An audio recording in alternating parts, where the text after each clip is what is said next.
have asked ChatGPT to write me a sales letter incorporating principles from breakthrough advertising.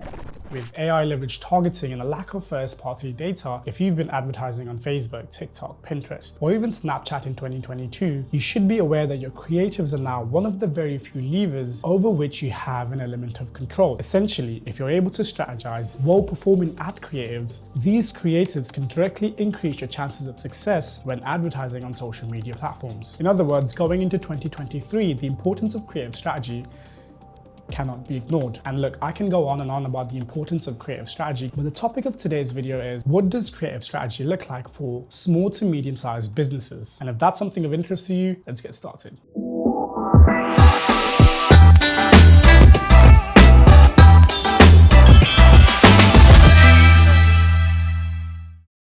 Hello and welcome to my channel. If you're new here, my name is Mo and I'm the head of creatives at Growth Digital and One Energy Media, both of which are creative agencies that help e-com brands grow using the power of creative strategy, UGC and paid media. And on this channel particularly, we talk about creative strategy and UGC. So if that's something of interest to you, make sure you hit that subscribe button. So I'm going to divide this video into three parts. First part of the video, I want to address 3 common myths about creative strategy. In the second part of the video, we're going to dive into the practicals of how to develop a creative strategy process. And in the third section, I'm going to jump onto ChatGPT and show you guys how I use AI to conduct research. Quite a lot of interesting stuff coming up, so make sure you stay tuned. Myth number 1, creative strategy is about being creative. Contrary to popular belief, creative strategy is less about being artistic and more about being strategic. Strategic about your messaging, your copy, your ads, the creators that you hire. The purpose of creative strategy is not to be creative, but to sell. Now, don't get me wrong, there is an element of creativity, but your creativity should be directed by your strategy,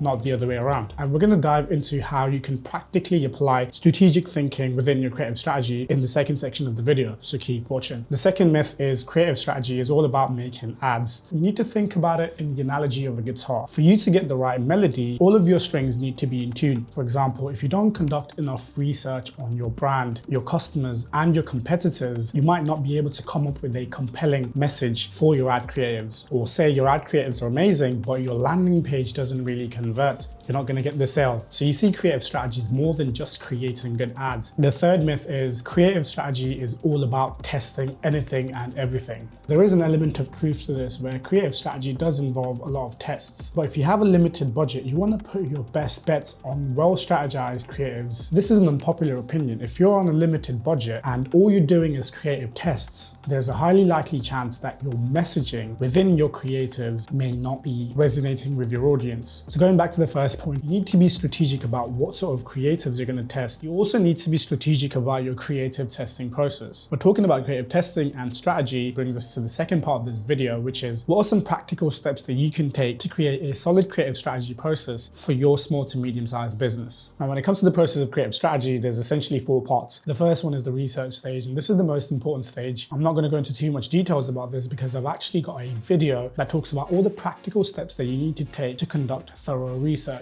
I'm going to link that video somewhere in the description below, so make sure you check it out. But in a nutshell, the purpose of research is to understand your audience, their desire, how your product helps fulfill that desire, and how your competitors are addressing the same issue. And once you've found the answers to those questions, you then start to ideate your creatives. Again, I'm not going to go into too much detail about how you should ideate because I have a video talking about this, but there is something that happens within the ideation stage, and that is you ideate your creative tests as well. So if you're on a limited budget, as mentioned earlier, you need to be very strategic about your creative tests. Don't just get a bunch of creators to create a bunch of different ads and test them. The thing with random testing is if you find a winning creative, it's very difficult to pinpoint the variable that makes that creative a winner. This is a paradigm shift that needs to happen. You're not testing ads, you're testing variables. Now, this might sound a bit complicated, but I'm going to simplify this down for you. So before you create an ad, there's a bunch of other variables that you need to think about. At the top sits the concept. You're going to start by ideating a concept. A concept, simply put, is either a problem that your product solves or a desire that your product fulfills for your customers. So say, for example, you're selling hair care products and a concept or a problem is hair loss. You see, that's the bigger picture, the overarching message. Now you break that concept down into angles. Angles, simply put, are more specific variables to your concept. Hair loss being your concept, an angle could be hair loss caused by pregnancy or hair loss caused by aging. And you want to get specific because your creatives are essentially doing the job of targeting. Once you've got a concept and you've got an angle, you then want to move on to your creative formats. So you're going to be testing image ads or video ads, and every ad creative that you create based off of your angle and your concept is going to talk only about that specific angle and that concept. And this is called the rule of one. It's a principle that we've borrowed from copywriting, where your creative needs to speak to one specific person, because if you're trying to sell to everybody,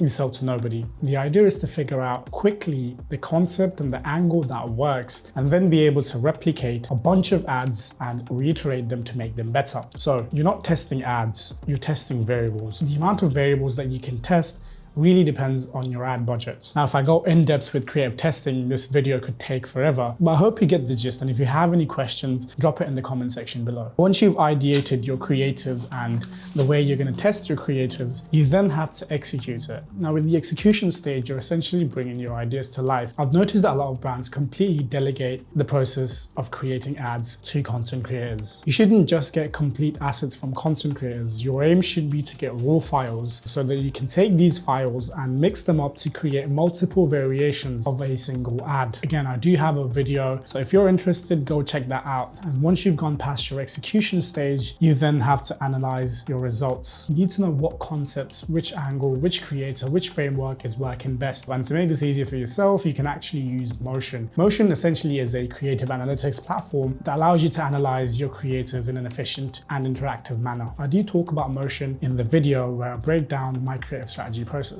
I think at this stage it's fairly apparent that you definitely need to check that video out. But essentially those are all the practical steps that you need to take to create a solid creative strategy process. And let me be honest, creative strategy, it's still at its infancy stage. And although there's a lot of talks about how to approach creative strategy, and there are certain fundamentals that you need to follow, the way you strategize your creatives really depend on your brand. All right, now that you know what creative strategy is and how to develop it, let's jump on to the third section of this video. This is my favorite part of the video, and I'm going to try and keep this simple and sweet. So we're going to use ChatGPT to conduct research. If you don't know what ChatGPT is, it is an AI language model, and you can have conversations with it. You can ask it questions, and it essentially gives you the answers. Now, let's get into ChatGPT, and I'm going to show you guys how I use ChatGPT. The product that we're trying to research about is toppers. I'm going to start the conversation with a very open question, which is, what are topper hair extensions used for?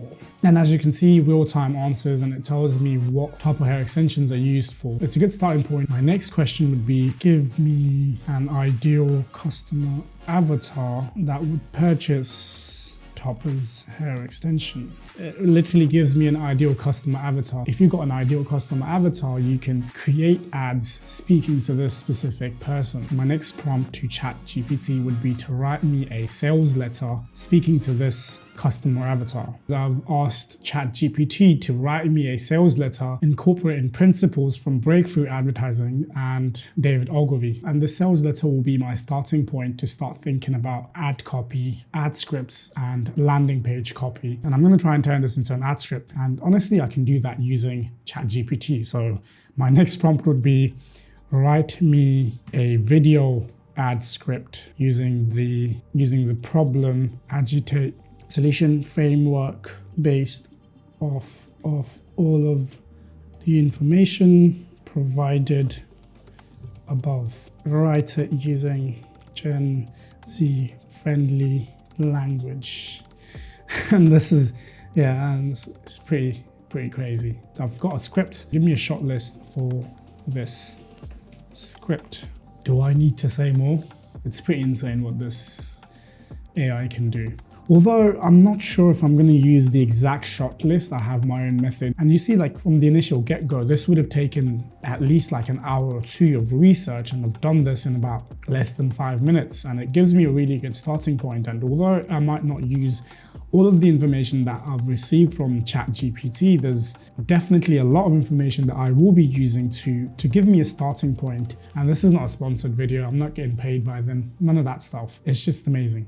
And as long as ChatGPT is free, I would urge every single creative strategist, brand owner to make the most of this. But this is essentially how you can leverage AI to conduct research. But yeah, that's all from me for today. If you've enjoyed the video, hit that thumbs up button, and I'm going to catch you in the next one. Peace.